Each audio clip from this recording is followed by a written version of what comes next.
हमारे साथ हमारे संवाददाता सचिन चौधरी जुड़ गए हैं।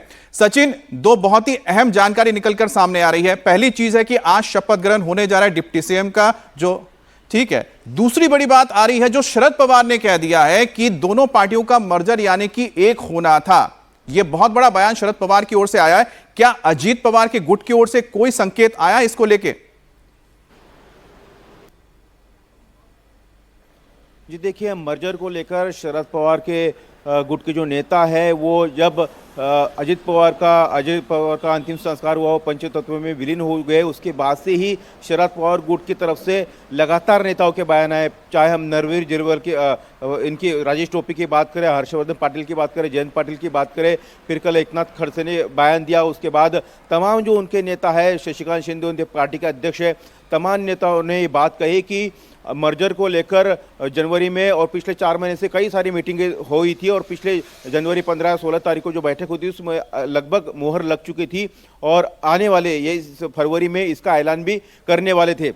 यही बात जो है शरद पवार ने भी आज कही, क्योंकि शरद पवार और उनका गुट लगातार इस बात पर फोकस कर रहा है, इस बात पर जोर दे रहा है और दबाव की एक रणनीति अपना रहा है कि मर्जर होना चाहिए, जो अजित पवार की भी इच्छा थी। और बिल्कुल उस बात में भी सच्चाई है कि अजित पवार मर्जर को लेकर काफ़ी उत्सुक थे, पॉजिटिव थे और इसीलिए वो बातचीत हो रही थी। लेकिन अब उनका निधन हो चुका है, तो अब मर्जर को लेकर जो अजित गुट की पार्टी है एनसीपी, उसके प्रफुल्ल पटेल हो, सुनील तटकरे हो महाराष्ट्र के अध्यक्ष और सांसद, इसके अलावा सुनेत्रा पवार हो या पार्थ पवार हो, ये लोगों का शुरू से इस मर्जर को लेकर विरोध था और वो मर्जर को लेकर उत्सुक नहीं थे। इसलिए हमने देखा कि एक तरफ जहां शरद पवार से लेकर उनके पार्टी के तमाम सचिन, ये बताइए कि आपने कहा विरोध था, इनका विरोध क्यों था?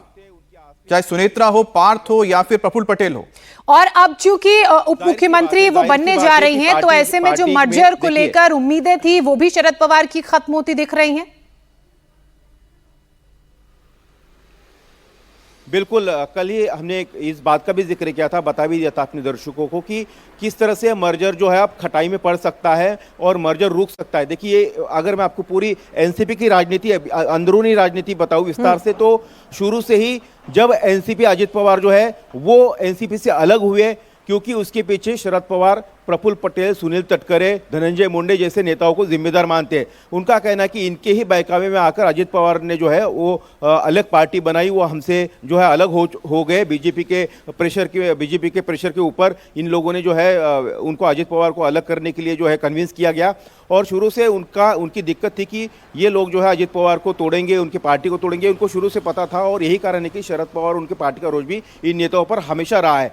अब जो कि मर्जर क्यों इंपॉर्टेंट है और मर्जर क्यों हो सकता है, इसकी मैं आपको वजह बता सकता हूँ। ये अभी फिलहाल जो है वो थोड़ा सा ठंडे बस्ते में पड़ गया है मर्जर, लेकिन जो मुझे जानकारी है, जो हमारे सूत्र बता रहे हैं, मैंने कुछ बड़े नेताओं से बात की तो मर्जर के पीछे एक बहुत बड़ा यानी कि बीजेपी का केंद्रीय और जो राज्य का नेतृत्व है वो भी इसके पीछे कहीं ना कहीं एक्टिव है।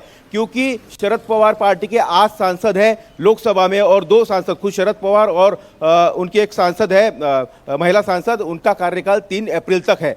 तो 3 अप्रैल तक वो 2 राज्यसभा के सांसद है। तो ऐसे में अगर 8 सांसद शरद पवार गुट के एनसीपी के साथ अजित पवार के साथ मर्जर होकर एनडीए में अगर दाखिल होते हैं तो ये उनकी ताकत बढ़ जाएगी। तो इसीलिए मर्जर को लेकर बीजेपी भी पीछे के दरवाजे से एक्टिव है। लेकिन फिलहाल अभी जो है, अभी इनको ऐसा लगा, चाहे हम बात करें कि अजित पवार गुट के सूत्रों की, तो प्रफुल्ल पटेल हो, सुनील तटकरे हो, धनंजय मुंडे हो, छगन भुजबल हो, कि अगर लंबे बस्ते में ये चला गया 10वीं या 13वीं के बाद जो है वो अगर शपथ लिए जा गई, तो तब काफ़ी सारा पॉलिटिक्स जो है दिन ब दिन चेंज होती रहती है और काफ़ी सारी बातें सामने आ सकती है कि दोनों। लेकिन सचिन, अगर पार्टी के कंट्रोल को लेकर बात की जाए, अगर चलिए फर्ज कीजिए मर्जर हो भी जाता है, तो पार्टी का कंट्रोल तो शरद पवार के पास रहेगा और अगर ऐसा रहेगा तो गठबंधन की सरकार को थोड़ी मुश्किलें तो हो सकती हैं।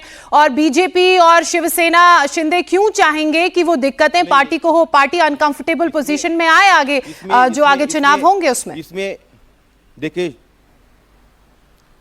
शरद पवार जो है कभी भी उनकी राजनीति बीजेपी की विचारधारा के आरएसएस की विचारधारा से मिलती जुलती नहीं रही है, हमेशा विपरीत रही है। और शरद पवार हमेशा ये कहते रहे कि मैं जीते जी कभी भी बीजेपी के साथ नहीं जाऊंगा। तो इसमें बीच का रास्ता ये निकाला गया था कि 3 अप्रैल को जब शरद पवार के राज्यसभा की टर्म खत्म हो रही है तो शरद पवार जो है राजनीति से संन्यास ले लेंगे और उसके बाद वो कह देंगे कि आगे की पीढ़ियों को जो करना है वो करे। इससे शरद पवार का कद और उनका जो राजनीतिक सफर है उस पर कोई आश नहीं आने वाली थी। अब फैसला जो है पार्टी का जो है वो पार्टी की कमान केंद्र में सुप्रिया सुले और राज्य में जो है अजित पवार के पास जाने वाली थी। अब जो कि है अजित पवार की जगह सुनेत्रा पवार आ गई है। लेकिन जो अजित पवार गुट के जो बड़े नेता है, चाहे हम उनकी बात करें प्रफुल्ल पटेल हो, सुनील तटकरे हो, छगन भुजबल हो या अन्य नेता, उनके अंदरूनी दूसरे नेताओं के शरद गुट के नेताओं से हमेशा मतभेद रहे हैं और पार्टी का कंट्रोल को लेकर ही यह मतभेद है। अगर दोनों मर्जर हो जाती है तो जाहिर सी बात है कमान जो है सुप्रिया के हाथ है या हाथ आ जाएगी। तो वहाँ जयंत पाटिल है, राजेश टोपे है, जितेंद्र आव्हाड है, शशिकांत शिंदे है, कई सारे नेता भी। तो सचिन जैसा आप बता रहे हैं, देखिए अंदर खाने में बहुत खींचतान है, दोनों गुटों के अंदर भी कई ऐसे लोग हैं जो इस मर्जर के हक में भी हैं और हक में नहीं भी है। लेकिन इस पूरे परिस्थिति में अगर बीजेपी को देखना है, क्योंकि बीजेपी एक मूल सत्ता में सेंट्रल में है, चाहे वो केंद्र की बात करें राज्य में बात करें, तो ऐसे बीजेपी को ज्यादा फायदा राजनीतिक तौर पे किसके साथ रहने से या साथ आने से होता है। बहरहाल कुछ दिनों के अंदर ये और ज्यादा खुलकर सामने आएगा। लेकिन बहरहाल देवेंद्र फडणवीस ने यह साफ कर दिया है कि जो सुनेत्रा पवार हैं वो जब डिप्टी सीएम बनेंगी तो उनके साथ पूरा सहयोग बीजेपी करने जा रही है और यही वजह है कि आज वो शपथ ग्रहण करने जा रही है। नजर बनाए रखिएगा इस पूरे खबर पर, हम आगे आपके पास लौटेंगे।